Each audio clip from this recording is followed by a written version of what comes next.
This is Owl Talk, a Sigma Pi podcast featuring stories, news, updates, and more from the world of Sigma Pi Fraternity. Welcome back, everyone. Today on the Owl Talk podcast, we welcome Alexander Pettigrew, an alumnus from our Theta-Epsilon chapter at Indiana University of Pennsylvania.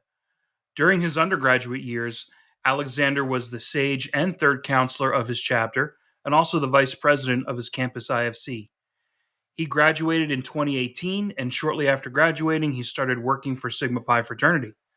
Alexander is now the vice president of business development for Sigma Pi, and we're going to talk about that position and so much more today. Alexander, welcome back to the Owl Talk podcast. Pascal and Sage Palazzolo, thank you so much for having me, brother. It's great to be here with you. You're like an old pro. You've been on a bunch of podcasts already. I do like to talk. I do like to be on camera, so this feels very much so like home to me. All right. Well, hey, look, I just gave the high-level version of your background, but maybe you can spend a few minutes giving our listeners the deeper dive. How did you get to IUP? And once you were a student there, what brought you to Sigma Pi Fraternity? Great questions. So as far as your first question goes, how did I actually get to IUP? I was very much so interested in a lot of different universities coming out of high school. I had received some scholarships to go to a couple of schools. I had kind of started looking at where do I actually want to be in terms of size of the university. Big things that jumped out to me at the end of the day when it came to IUP, though, was the enrollment, which was one of the highest enrollments the university had dating back to when I was in school. They've dropped off a little bit over the past few years. But then the other big thing was IUP's Eberly College of Business has a AA CSB accreditation.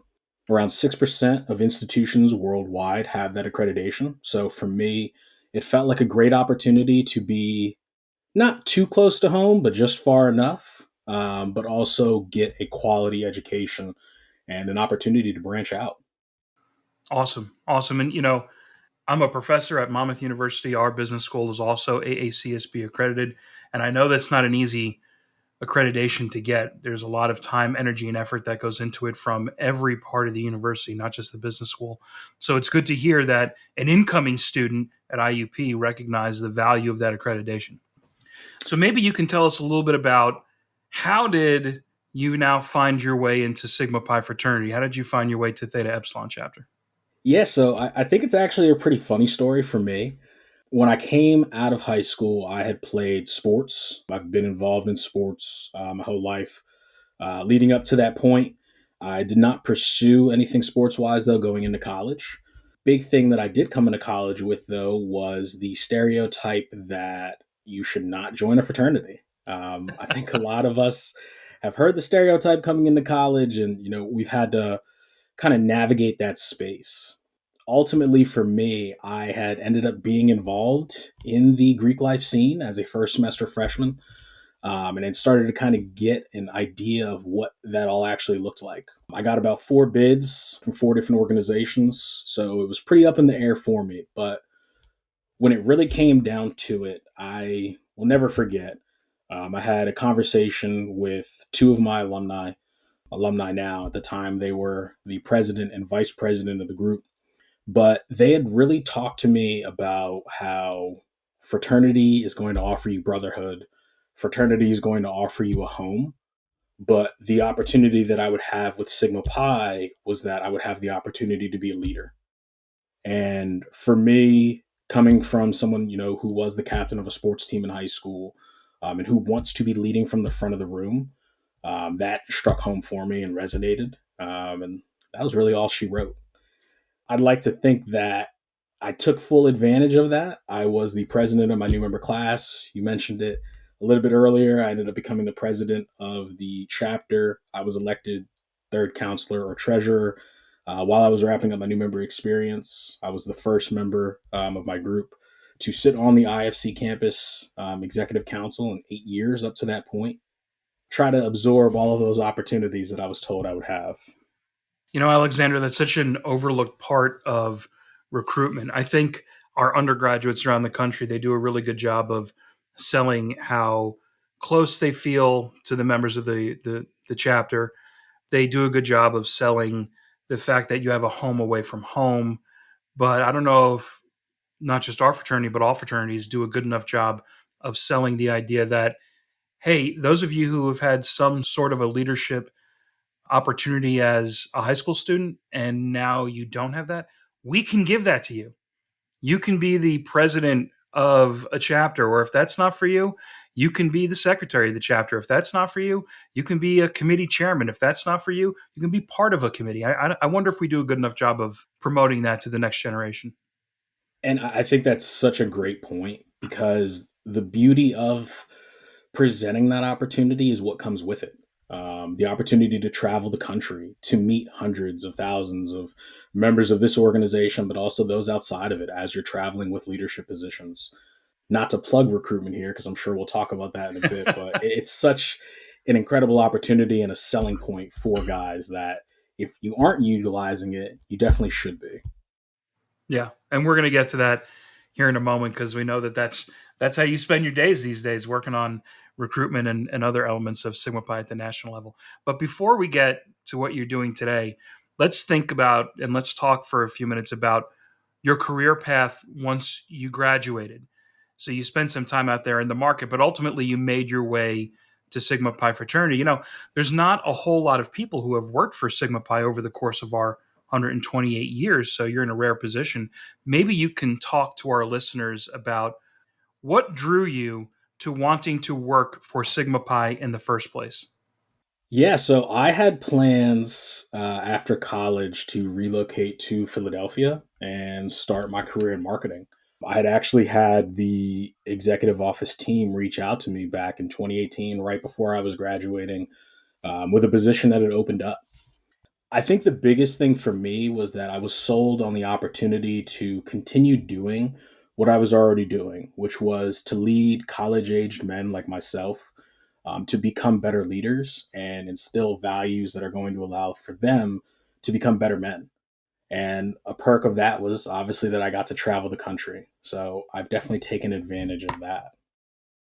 It's another great selling point that we have for coming to work for the fraternity. And I know it's been this way for decades, that if you want to travel the country, if you want to go out there and not just randomly travel, but travel to college campuses and deal with members who are part of your organization, Sigma Pi Fraternity can give that to you if you come and work for us and if that's what the position calls for. So let's talk about the positions. Maybe you can talk a little bit about what you started doing when you joined Sigma Pi Fraternity at the executive office level. What were your initial jobs like?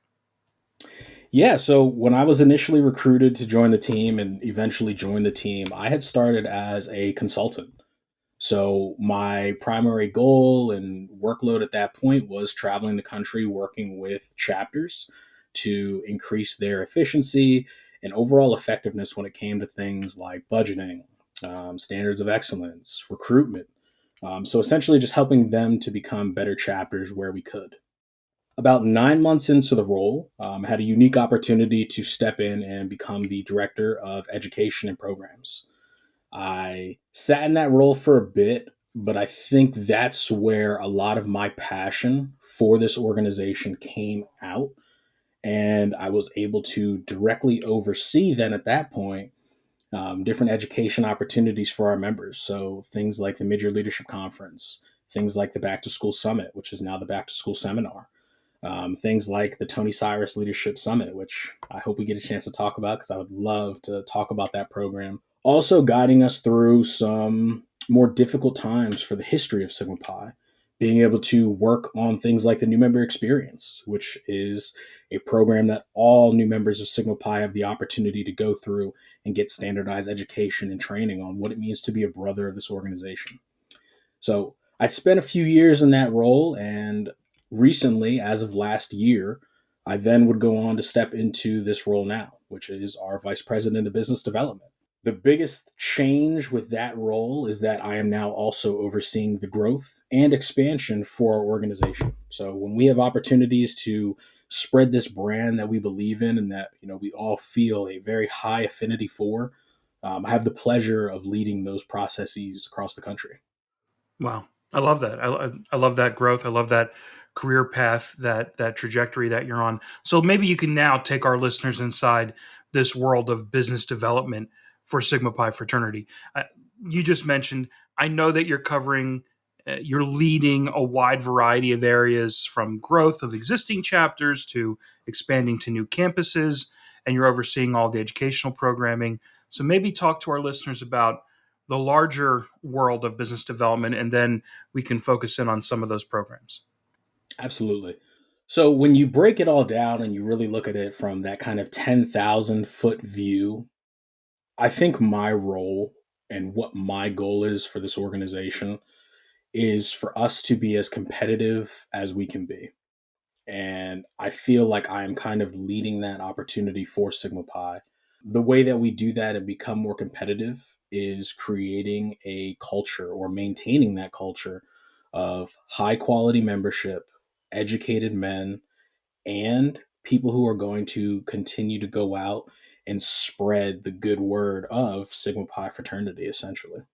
That's great. So now let's talk about some of the specific programming that you're running. You mentioned before the Tony Siress Leadership Summit. Let's talk a little bit about that. Maybe you can give our listeners, those who may not be familiar, just a brief background on the program, but then really let's talk about what that program is today. Yeah.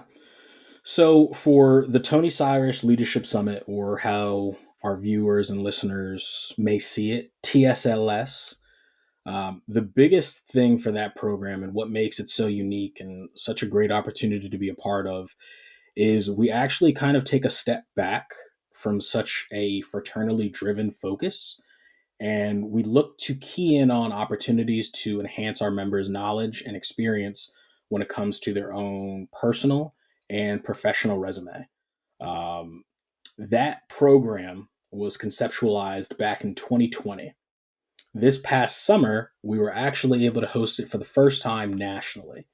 Um, and again, the biggest thing with TSLS that I would want anybody who might be interested joining us for it, or being a speaker at the event, is again, it is the culmination of Sigma Pi looking to create or build better men, not just fraternally, but in their own communities as well. Yeah, it really is a different take on what we have done historically, which historically we've tried to educate our members, particularly our chapter leaders, on how to be better recruiters and how to do more comprehensive community service programming. And what does it mean to do fundraising for your chapter? What is nice and really necessary about the as you say TSLS, which is how that's how the listeners are going to see it stylized. So what's really nice about that program is it goes above and beyond just how to be a great fraternity man. We're now talking about the larger, more holistic approach to developing our young men. So with I couldn't that, have put it any better myself. so with that, talk to us about the Mid-Year Leadership Conference. It's another program that's got a lot of history, and it also has undergone some changes and modifications. What is the current form of the Mid-Year Leadership Conference, and what will the future look like for that program? Yeah. So the big thing when it comes to the Mid-Year Leadership Conference, for any of our alumni who may be listening, they will know the Mid-Year Leadership Conference used to be an in-person event hosted at the mid-year point of the academic year for our members. In response to COVID, Sigma Pi turned the Mid-Year Leadership Conference into a virtual opportunity. And our biggest goal with that was to be able to create continuity going through the pandemic, that people would still be able to get that type of programming. What type of programming is the Mid-Year Leadership Conference, you may be asking? And how you will see it when it's referenced is MYLC. So MYLC is the mid-year point of the year in January, where our either returning officers or newly elected officers are able to come together, all members from across the country, and receive education, training, and have conversations and discussions that are going to be directly relevant to things that they will see in their time as a leader for either their chapter and or colony. So some iterations or things that we've seen as far as changes go to mid-year is because it's a virtual opportunity, we've actually been able to increase the amount of attendees who are able to go. Prior to COVID and the pandemic, the Mid-Year Leadership Conference typically had around 2 to 3 different tracks. That's your sage, your third counselor or second counselor, and then a committee chairman like the recruitment chair. Since COVID, we've expanded that pool, though, and we've offered curriculum to all members of the Executive Council. And we've also started to slate in some different content for various committee chairmen. So the program has grown a lot in terms of what we're able to offer because it's virtual.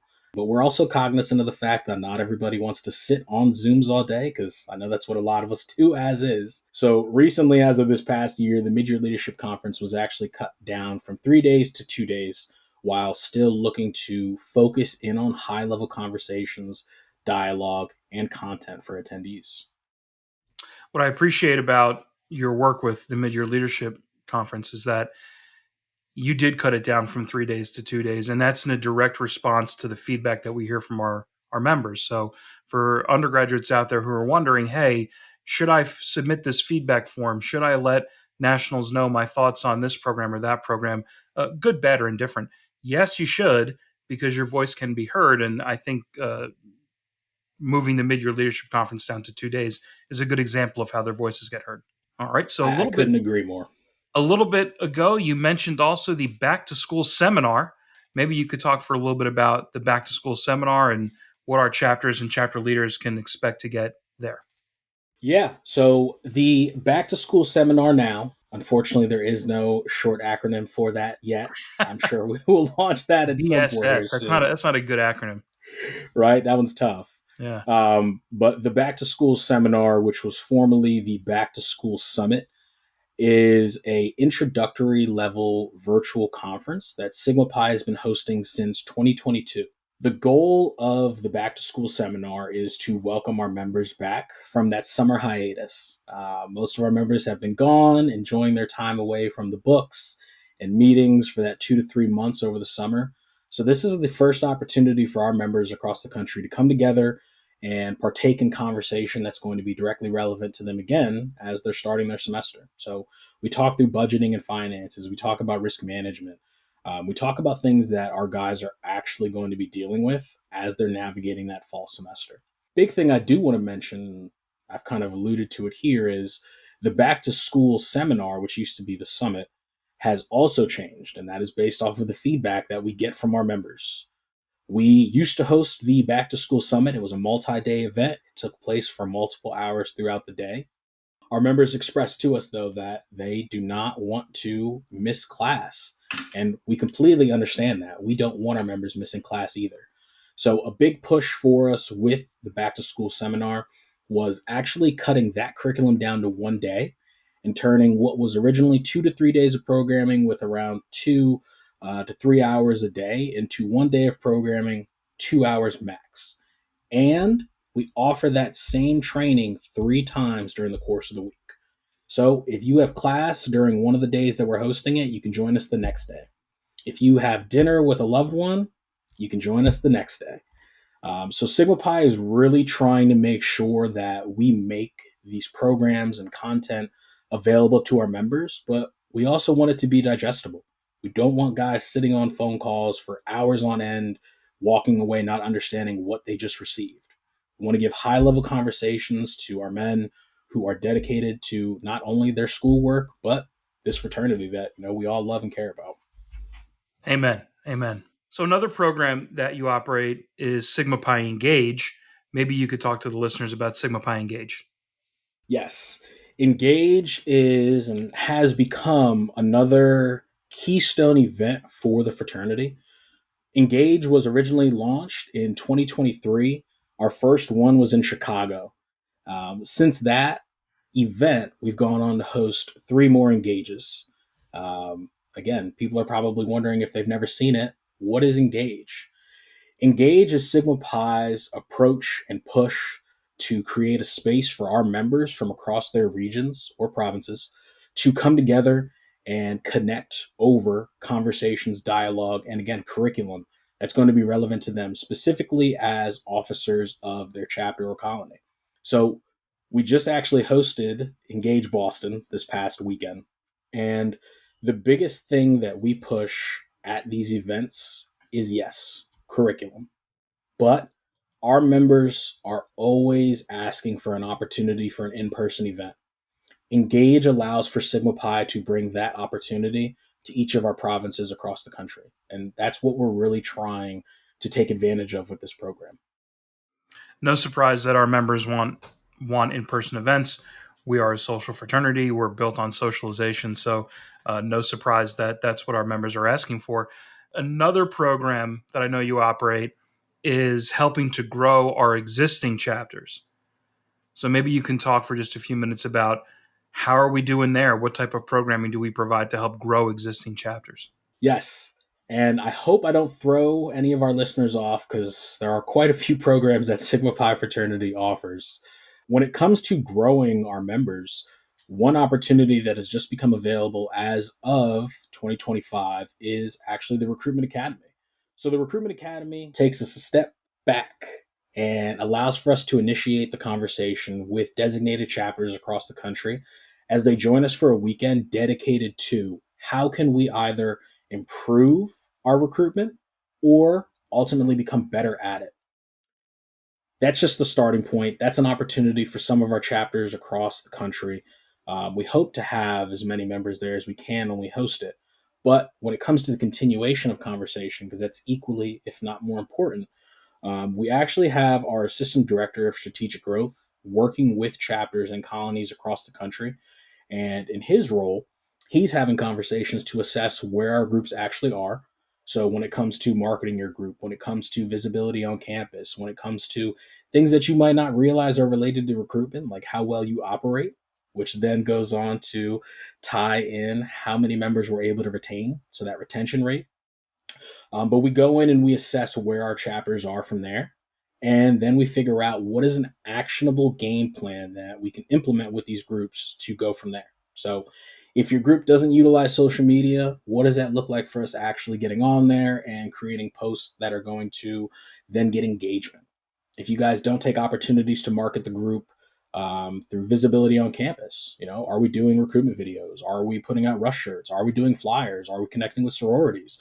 Are we putting our posts up to the IFC on campus to make sure that they know we are very involved in what's going on? So ultimately, Joe, I know I just rattled off a lot of stuff there, but our goal is to be able to assess our chapters and from there consult them and provide advice and guidance on where they can go to become a better version of themselves. Yeah, well, the reason why you roll off so many different programs when it comes to growth is because growth is dynamic. It's not a static thing. There's multiple elements to make sure your chapter can do this correctly. And in there, you mentioned you work with chapters and colonies. So let's talk about colonies. Let's talk about expansion. This is another area where you've got the leadership role. So talk to us about your work when it comes to expanding to new campuses. Absolutely. And I will start off with saying that it's an absolute pleasure to be able to do that kind of work for this organization. But when it comes to expansion itself, my role primarily is working with universities to guarantee that Sigma Pi will have a spot on that campus within a designated window of time. So that includes making sure that universities and institutions understand how capable our organization is, but also the benefit of having Sigma Pi on those respective campuses. When it gets into the actual work and what expansion actually looks like, Sigma Pi has gone through a couple of different models when it comes to the actual expansion. The most recent model that we're operating on and that I spent probably around 4.5 months on earlier this year is we send our teams to these campuses and we participate in that recruitment process. So we will be on campus. You can see us tabling. You can see us hosting events. You can see us connecting with community leaders, the university staff. Ultimately, our goal is when we get to campus to recruit high level quality men who are going to continue to add on to the value of Greek life in that campus, but also the value of Sigma Pi as a brand across the country and respectfully on that campus as well. Well, there's a whole lot that's going on here, Alexander. My goodness. Uh, we've talked about so many of these programs. Are there any new programs that are on the horizon? Maybe some modifications or changes to some existing programs? Anything you think our brothers should be on the lookout for? Yes, I feel like I would be letting you down here, Joe, if I didn't talk about some new programs that Sigma Pi was going to be launching. One of the biggest programs that our members can expect to see this semester is going to be what we call the Virtual Academy. And the Virtual Academy focuses on three high level topics for our members. That's going to be recruitment, programming, and reporting. The big thing when it comes to the Virtual Academy and that we really tried to focus on is as we are continuing to move along, content and its delivery, as far as how receptive people are to it, changes. And our goal with the Virtual Academy was to create high level conversations within short periods of time. So when you guys see the Virtual Academy come out and you see those three pillars of education, you're also then going to see around 7 to 10 videos that come with each of them. Each of those videos are anywhere from 1 minute to 4 minutes. And from a very high level, they take you through different topics and things that you should be considering when it comes to, again, programming, reporting, and recruitment. I love it. Sounds like a good program. Can't wait to see it. So as we begin to wind down here, Alexander, you've been working for the fraternity for 7+ years now. It's a good long time. So tell me, what about this work continues to make you stay so committed to it? What continues to draw you into this work? So, when it comes to what keeps me so interested and involved, not only in the work that I do, but being a part of this team, it has to be exploring and pushing the potential of not only our members, but the national organization as a whole. I am very confident that this organization is one of the most competitive in the country. And I think we have to have more members who also believe that, but who are bought into that same fact. And I like to think with the work that I'm doing and continuing to do and will do in the future, we will continue to chip away at that if people aren't already bought in and they will see that there is quality here and there's just such a high ceiling and it's untapped right now, but we will continue getting there. And we're driving in that direction. I could not agree more, Alexander. There's always been such incredible potential, such incredible opportunity for growth at every level of the organization. And I think you'll find, and at least I have found in my conversations with the former elected leaders of the fraternity, past Grand Council members, I think you'll find with former members of the executive office, former chapter leaders, former province leaders, that they see the same thing. They see the really untapped, as you say, potential at all levels of our organization, not just to grow and not just to compete, but to win and to succeed and to be the top level organization that we know we are, but we can do so much more of. So I appreciate that answer. The fraternity has a new slogan. It's Find Your Purpose. Can you talk about how Sigma Pi Fraternity helped you find your purpose during your undergraduate years? And since you're one of the leading advocates for Sigma Pi, can you talk to us about how Sigma Pi has helped you find your purpose in your professional life? Yeah. So, for my undergraduate experience, I would say that Sigma Pi amplified my passion, which is to be someone who is able to create spaces for people to grow. I have grown tremendously. I hope my peers would say the same since I was an undergraduate in college.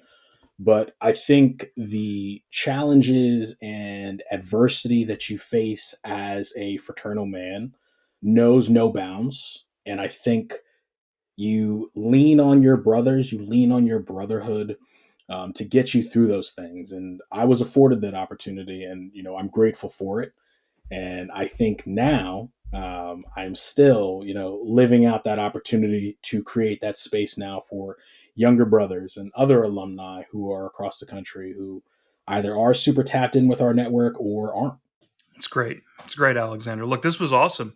Thanks for coming back to Owl Talk. Before we go, do you have any parting words or ideas or some thoughts for our listeners?